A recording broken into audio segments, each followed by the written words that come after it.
Update time! I'm going to talk a little bit more about metals, gold and silver. I don't ordinarily talk that much about metals, but yesterday we had a big move. I know a lot of you are in gold and silver. You're long either in the futures or in the ETFs. I'm in the same position, so I want to put everything in perspective, put everything in context. First thing I want to say, nothing fundamental has changed. If we look at fiscal flows, if we look at the possibility of a reacceleration or an expansion in bank credit, which might be happening now for the first time in 5 years, and I talked a lot about that in this week's issue of MMT Trader, detailed with charts and everything. If you look at that stuff, if you look at, again, the likelihood perhaps of a Fed rate hike coming back on the table and how that's a fiscal expansion, all that stuff, those are the premises that I put forth, or I have been putting forth, as to the reason we have seen gold rise, over the last 10, 11 months. It all started last December with that first rate hike, and it's been going up. And I said we needed more fiscal expansion, and that would be positive for gold. So all that stuff is still on the table. In a lot of ways, the sell-off that we saw reminds me very similar of some of these panicky stock market sell-offs that we've seen many times this year, which every single time I told you got to buy, and it came back. So same sort of thing. I said yesterday, it looked to me like some sort of a raid that some big player, maybe a big commercial firm, a bullion dealer or whatever, they knew there were stops, sell stops clustered below some technical level, whatever that was, 1310, 1309, I don't know. And it was a thin day. We had the Jewish holiday, and they went gunning for those stops. I told you we used to do that a lot as floor traders. So it's, that's something that I understand, and it can be done. So we had that big move down. We're stabilizing here around 1370. If you look, I looked at the open interest, down almost 11,000 contracts yesterday and down about 40,000 contracts from last Wednesday. So that's a significant liquidation. That's 4 million ounces of gold. Imagine if somebody dumped 4 million ounces of gold. I mean, you would definitely have a move of that magnitude. So we saw that. And I said in MMT Trader, we need to see some long liquidation. You had all the idiot speculators, these funds, and guys like Soros and Druckenheimer and Gundlach and all these guys long. And as a side story, I said, to me, it's wonderful, this sell-off, because it shows really, really, really how clueless and idiotic these guys are. And I've been talking about that this whole entire year, starting with the Druckenheimer, with the, sell everything and buy gold because, I don't know, the Fed the central banks are doing crazy shit. Like, what is that? What kind of analysis is that? That's an idiot. That's an idiot. All right? And for those of you who have been following me for a while, for those of you who understand MMT now, or catching on to it, you could see, like an x-ray machine, how stupid these guys really are. And they only have money because they're managing big money and scooping off big unjustified fees from that. And a lot of these hedge fund guys are getting their money pulled because the pension funds and the institutions, they're saying, what do I need them for? They don't make any money, and they're costing me money.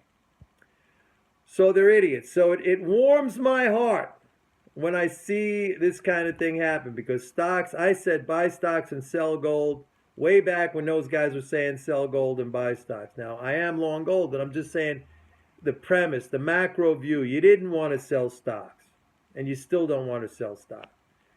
So all that's happening. So right now, it comes down to the mental game again.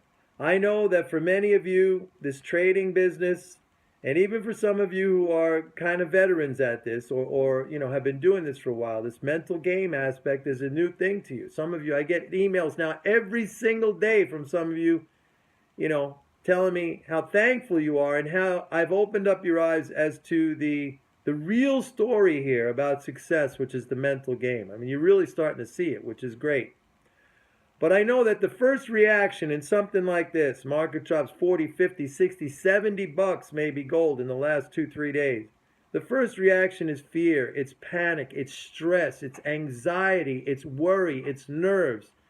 The first reaction that human beings, your first reaction is always like that. It's the fight or flight. It goes back. That's a very primitive, prehistoric part of the brain that controls that. It is connected to all your sensory organs, and it is the first thing to react. You have to suppress that because the rational part of your brain has to kick in.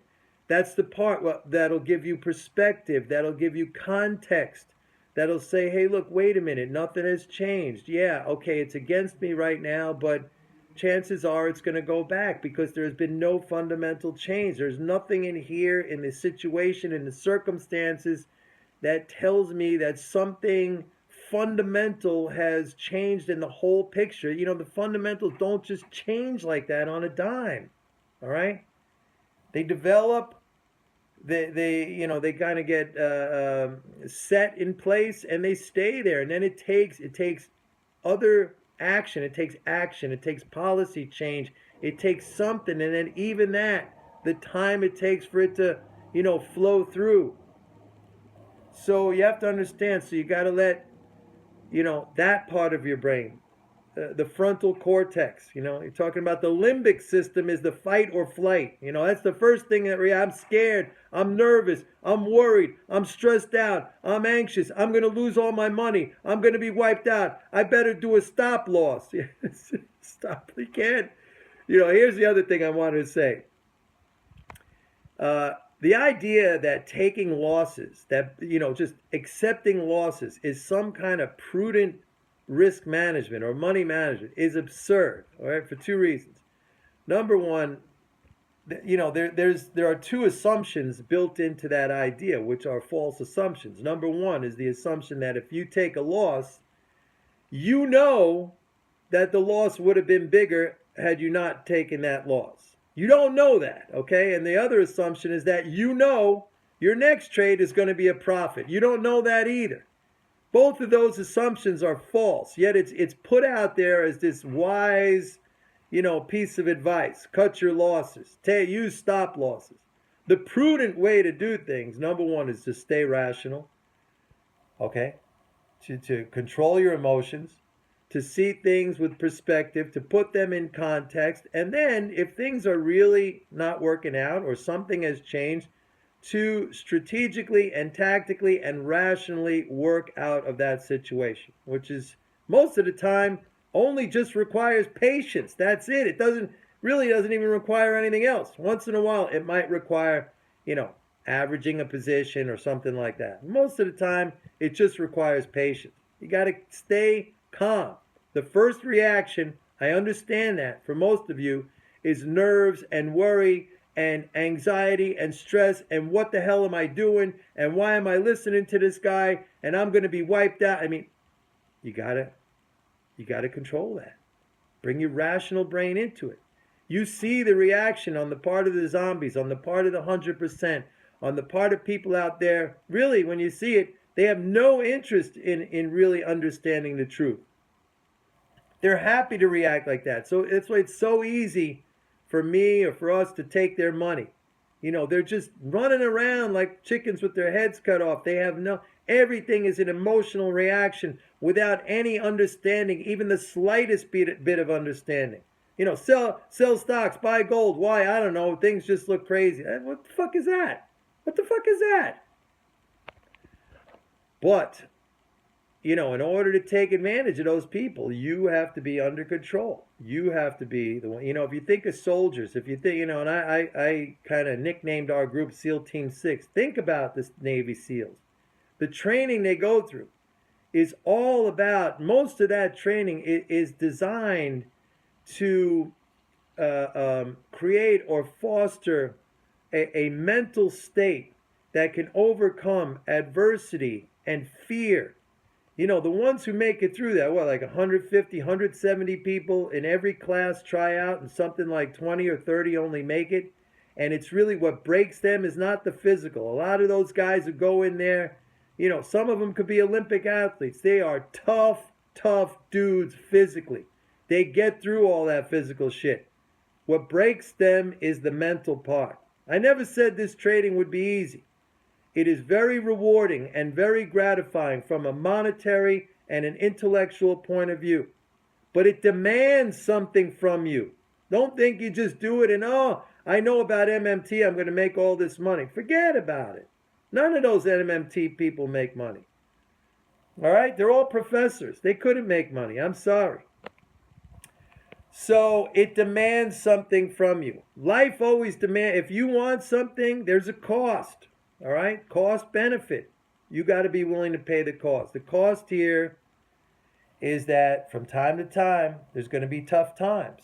There are going to be worrisome times and stressful times and anxious times and scary times. You got to, suppress those fears. You got to let your rational part of your brain come through and take over. Otherwise, you're just going to be one of the zombies. All right, that's it. Talk to you later. Bye-bye.